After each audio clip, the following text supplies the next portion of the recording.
नमस्कार दोस्तों, मेरे YouTube चैनल साहित्य आकाश रत्न में आपका बहुत बहुत स्वागत है। राम की शक्ति पूजा कविता की रचना धर्मिता को आगे बढ़ाते हुए आज हम बात करेंगे राम की शक्ति पूजा के विधान में आए हुए कुछ महत्वपूर्ण मौलिक उद्भावना के स्थलों की, जिससे ये स्पष्ट होता है कि ये कविता मौलिक उद्भावनाओं से युक्त है। हर लेखक की सबसे बड़ी विशेषता ही यही है कि वह अपने लेखन शैली में कितनी नवीनता और मौलिकता ला सकता है। निराला ने भी यही कार्य किया। निराला ने राम की शक्ति पूजा के अंतर्गत सिर्फ राम रावण युद्ध का ही नहीं, बल्कि उस मौलिक प्रसंगों में कहीं कहीं देश की प्रासंगिक समस्याओं को भी उठाने की कोशिश की है। जो पहला स्वरूप है, जो पहला बिंदु है, वो है भगवान राम के स्थान पर राम का साधारण मानव के रूप में चित्रण। हमें रामचरितमानस और रामायण के राम से राम की शक्ति पूजा के राम में एक व्यापक अंतर देखने को मिलता है। यहाँ जो राम मौजूद है वो ईश्वरीय न होकर के मानवीय सचेतना से युक्त है। तभी हर छोटी बड़ी दुखद प्रसंगों में या सुखद प्रसंगों में मानवीय अनुभूतियों को वे अभिव्यक्त करते हैं।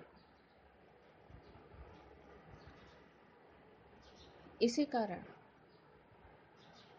वे सामान्य जन के सन्निकट जान पड़ते हैं, और यह होना भी चाहिए। जहाँ ईश्वरीय तत्व आ जाता है वहाँ हृदय में सिर्फ और सिर्फ भक्ति प्रेरक प्रसंग ही उपस्थित होते हैं।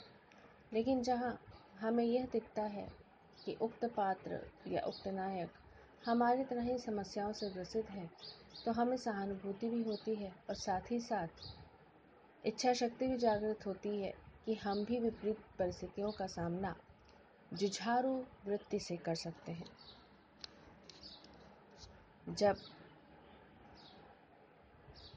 राम के पूजा स्थल से 108वां इंदिवर गायब हो जाता है, उनकी पूजा अधूरी होने वाली होती है, ऐसी अवस्था में उनका यह दुख, ये दंश उभर कर सामने आता है,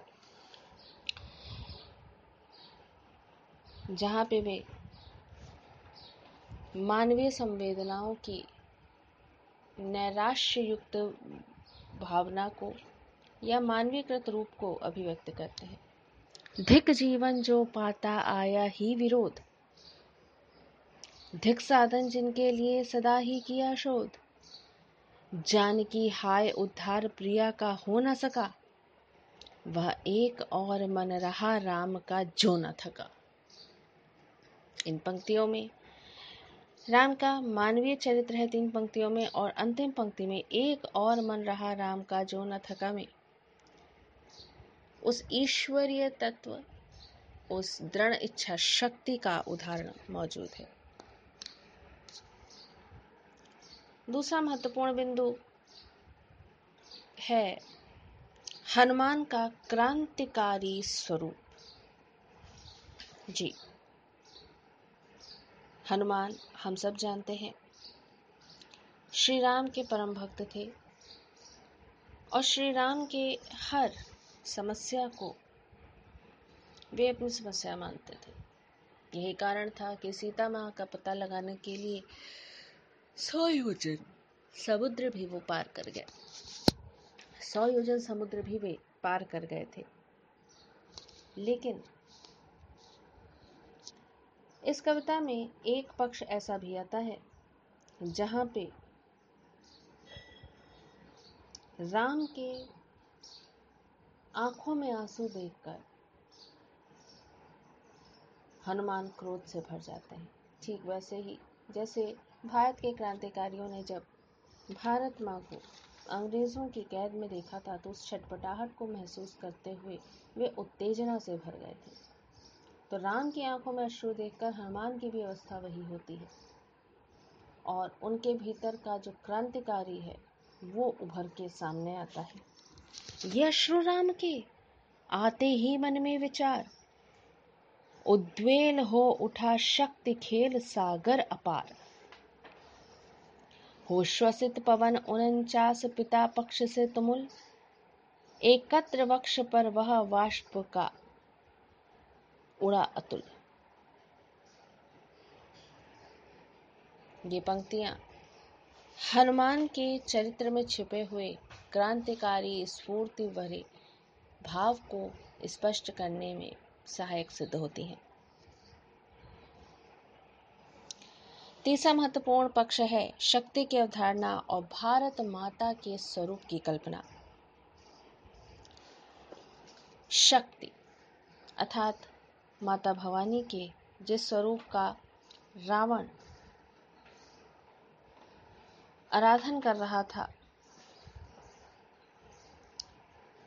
उस आराधन पक्ष को देखते हुए राम के हृदय में यही भाव उठते हैं कि अन्याय जहाँ है उधर ही है शक्ति। तो ऐसे में जाम्बवंत श्री राम को न केवल समझाते हैं बल्कि साथ ही साथ कहते हैं कि तुम शक्ति की अवधारणा को स्थापित करो। यहाँ पे तुम्हारे पास मूर्ति नहीं है, तुम्हारे पास कुछ मौजूद नहीं है, लेकिन तब भी तुम शक्ति की अवधारणा को स्थापित करते हुए हृदय में धारण करते हुए पूजित कर सकते हो। तभी वे कहते हैं, हे पुरुष सिंह तुम भी यह शक्ति करो धारण, आराधन का दृढ़ आराधन से दो उत्तर। तुम वरो विजय संयत प्राणों से प्राणों पर, रावण अशुद्ध होकर भी यदि कर सका त्रस्त, तो निश्चय तुम हो सिद्ध करोगे उसे ध्वस्त। शक्ति की करो मौलिक कल्पना, करो पूजन छोड़ दो समर, जब तक न सिद्धि हो रघुनंदन। भारत माता की अवधारणा भी इस पक्ष को और महत्वपूर्ण बनाती है, जहाँ पे श्री राम समस्त वानर सेना को संबोधित करते हुए करते हैं, देखो बंधुवर सामने स्थित जो यह भूधर, शोभित शत हरित गुल्म तृण से श्यामल सुंदर, पार्वती कल्पना है इसकी मकरंद बिंदु, गरजता चरण प्रांत पर सिंह वह नहीं है सिंधु, दशाधिक समस्त हैं अस्त और देखो ऊपर, अंबर में हुए दिगंबर अंचित्य शशि शेखर, लख महाभाव मंगल पद दल धर्म कर रहा गर्व, मानव के मन का असुर मंद हो रहा खर। इन पंक्तियों में पर्वत काय स्वरूप को पार्वती के कल्पना से रंजित किया गया है, परंतु इसे पढ़ते हुए भारत माता की ही छवि सामने आती है, जो श्वेत वस्त्रों से युक्त है।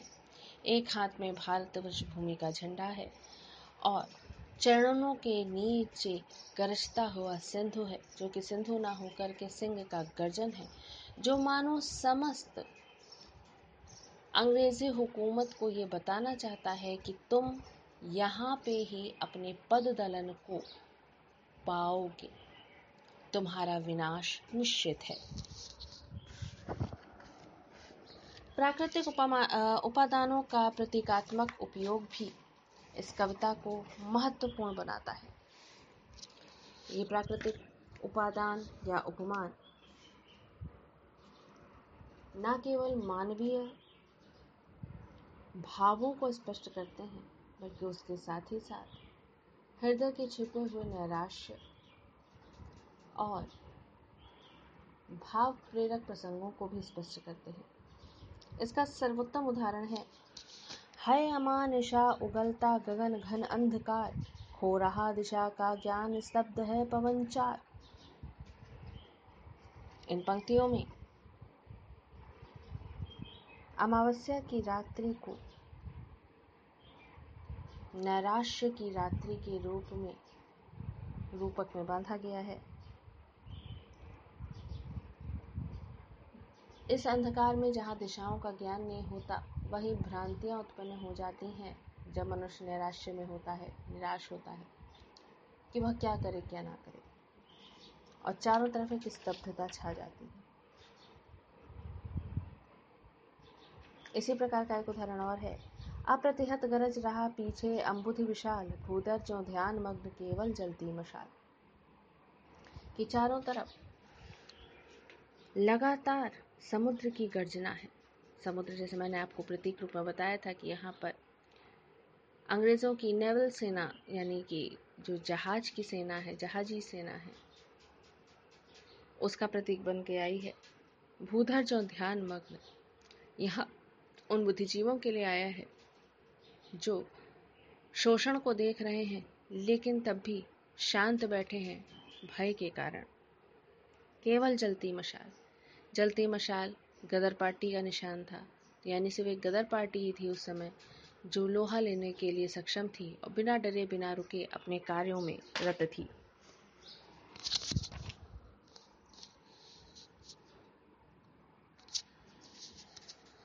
इसके आगे के पक्ष हम अगले सेगमेंट में आपको बताते हैं। तब तक के लिए धन्यवाद। आपको वीडियो कैसा लगा अवश्य मैसेज कीजिएगा और लाइक करिए तथा अन्य लोगों तक सब्सक्राइब करने का पूरा प्रयास करिए, क्योंकि हमारी प्रयास ही यही है कि ज़्यादा से ज़्यादा बच्चों तक, ज़्यादा से ज़्यादा स्टूडेंट्स तक उनकी जितनी भी समस्याएं हैं हिंदी साहित्य से जुड़ी हुई, उन कविता पक्ष से जुड़ी हुई या प्रयोजन मूलक काव्यशास्त्र आदि पक्षों से जुड़ी हुई, तो उनका जितना जल्दी हम निराकरण कर सकें उतना ही अच्छा होगा।